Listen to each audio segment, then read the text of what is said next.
I was born in Harrisburg, Pennsylvania.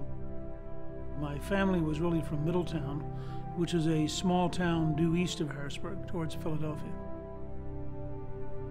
My mother divorced my father during World War II and then remarried, and they moved to Hummelstown, where they lived above the gas station on the square. The building is still there today.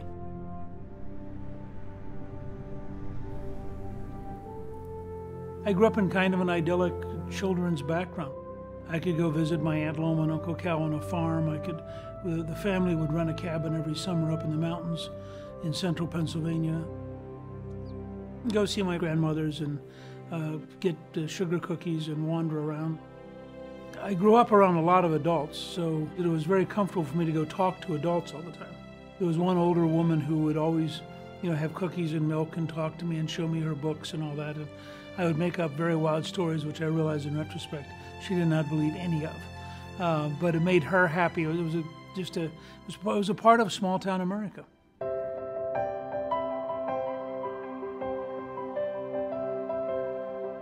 When my dad was in Korea, and this was a much safer and calmer time, my mother let me take a bus, I think I was 10 at the time, and go downtown to Harrisburg to see animal film. And I watched it. I remember it was a double feature. I came out of this double feature about 4 o'clock, 4:30 in the afternoon, and it was a very sunny day. And there was a sign next to the theater that pointed through an alleyway and said City Hall. And I thought, my grandmother always told me to be a good citizen, so maybe I should go through there to City Hall and explain that we needed a zoo. I was very pumped up about animals. So I wandered through and I went up to the old City Hall building. Went in and there's this nice young lady sitting at reception, and I said, where do I go about zoos? And she said, well, I guess that would be the Parks Department.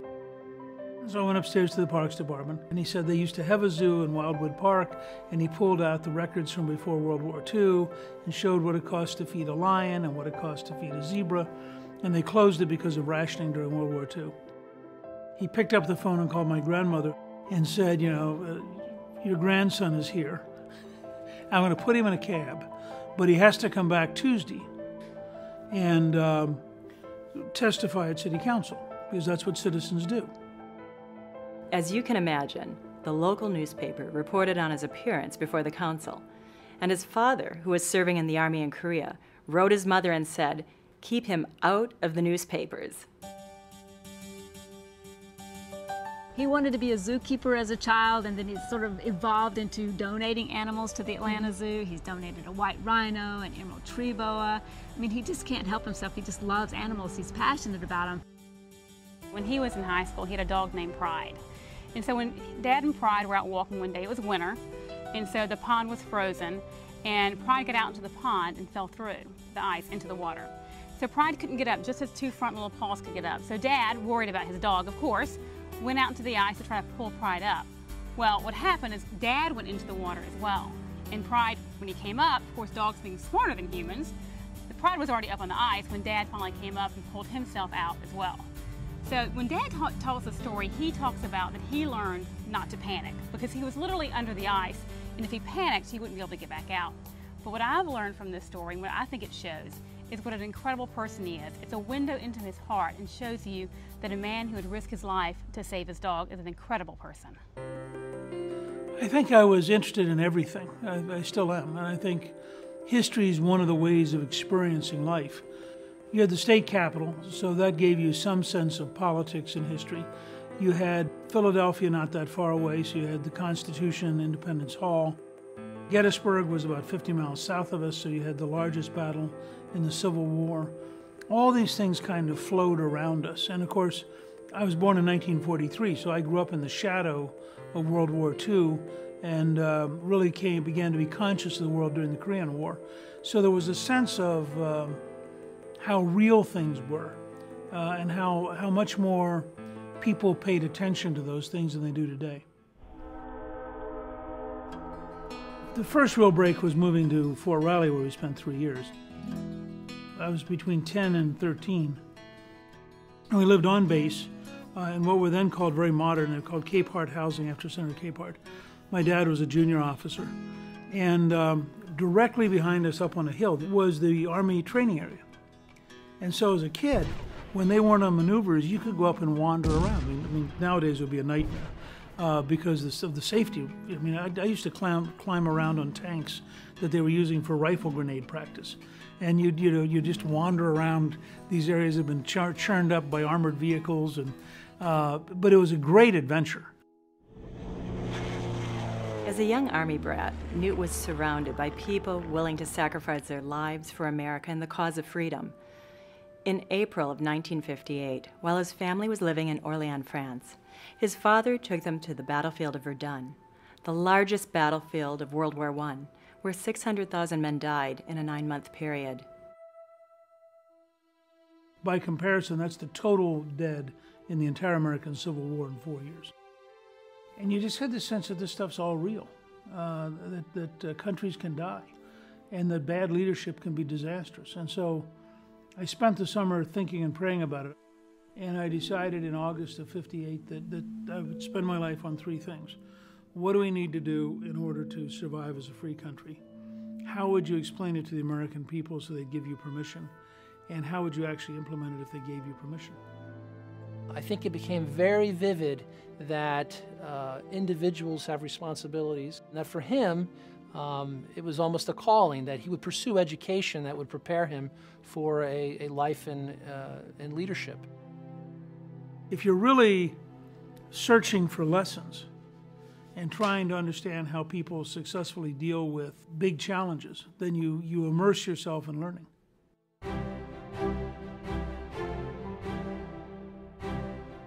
One of the great problems of the House of Representatives is that people come in there and promptly run for governor, run for the Senate. So there's a permanent loss of energy and talent, and that somebody who stayed and focused on the House could actually make a big impact. I think at that stage I just wanted to be in the House and be effective, because that and the Senate and the President are the 3 key operating blocks of the way the system works. The Honorable Newt Gingrich of the state of Georgia is duly elected Speaker of the House of Representatives for the 104th Congress, having received a majority of the votes cast.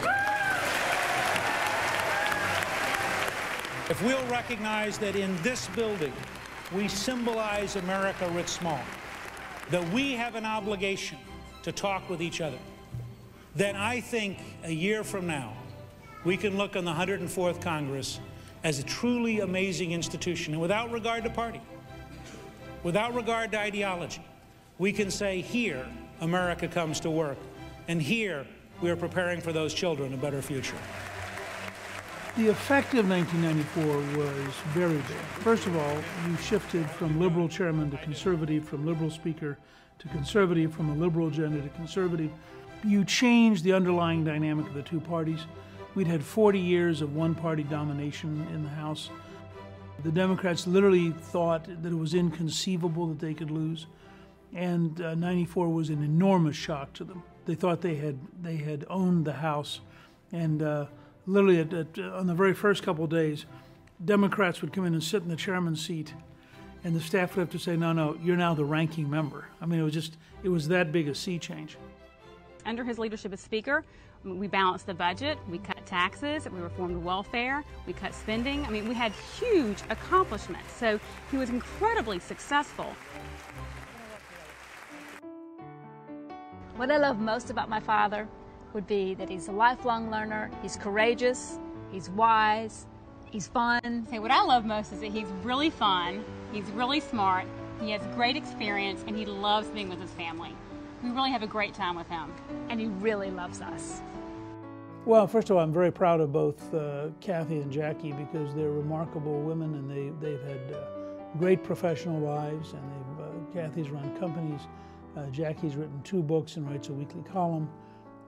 It's a real joy to campaign with them. It's a real joy when they and their husbands come, and of course Jackie has our 2 grandchildren, Maggie and Robert. You know, when we all get together, whether it's for a debate or for some other purpose, it's just a lot of fun to all be there doing things together. Let me tell you about Callista, who is my wife. She's my partner. I would say she's remarkably attractive. She is very perfectionist in almost every way. It's the way she plays the piano, it's the way she plays the French horn, it's singing in the Basilica Choir, it's campaigning. I mean, it's almost ironic. I've campaigned for a long time. She has an automatic instinct, and she's actually very good at it. Her father was genetically very inclined to talk to everybody, and she picked up what we call the Ollie gene, and she's very good at it.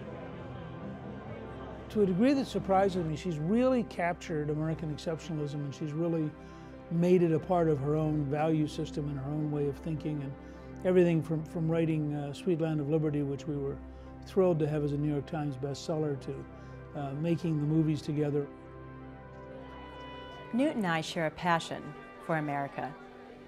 Everything I know about the history of our country and our core values has led me to believe that we are an exceptional nation and people.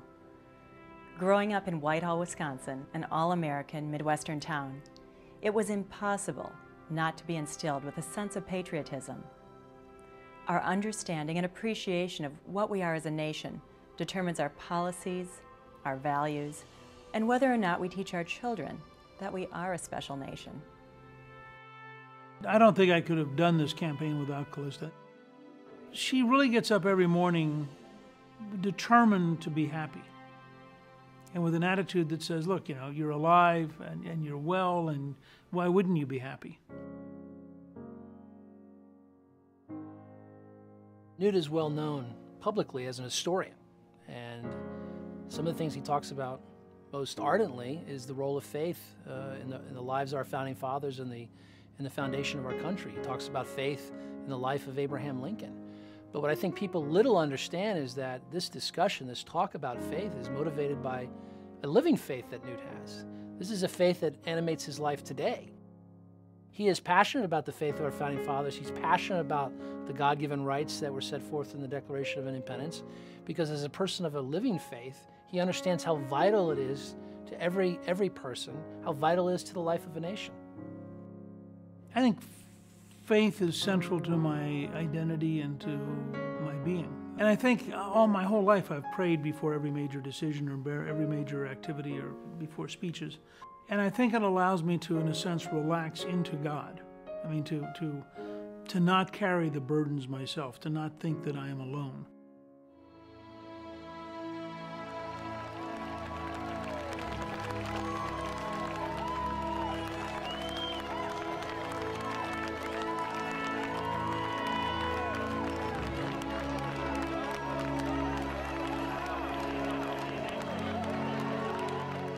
Over the last several months, we have had the privilege of visiting with many wonderful people across the country, learning about their concerns and hopes for our nation. As we listen and learn, it's evident that most Americans are still optimistic about the future of our country. The greatest challenge facing our country and the next President of the United States is job creation and the growth of our economy. As our nation faces long-term unemployment, resulting in millions of jobless Americans, it's imperative that we elect a president who can put America back to work.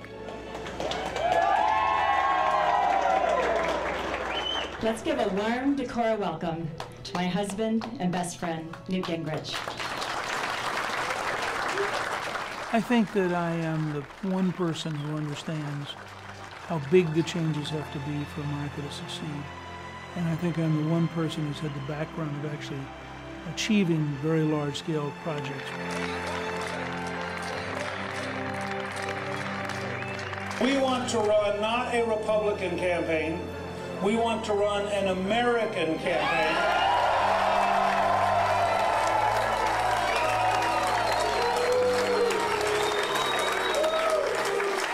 Because we are optimistic about the future, because America has always been optimistic about the future. I'm running for president because I think we are in enormous danger of losing America as a country that's exceptional. I think we're in enormous danger of losing our economic vitality, losing our national security, and ultimately losing our freedom. And I think we need a leader who understands what has made America great and who is prepared to unleash the American people to go back to rebuilding the country that we love.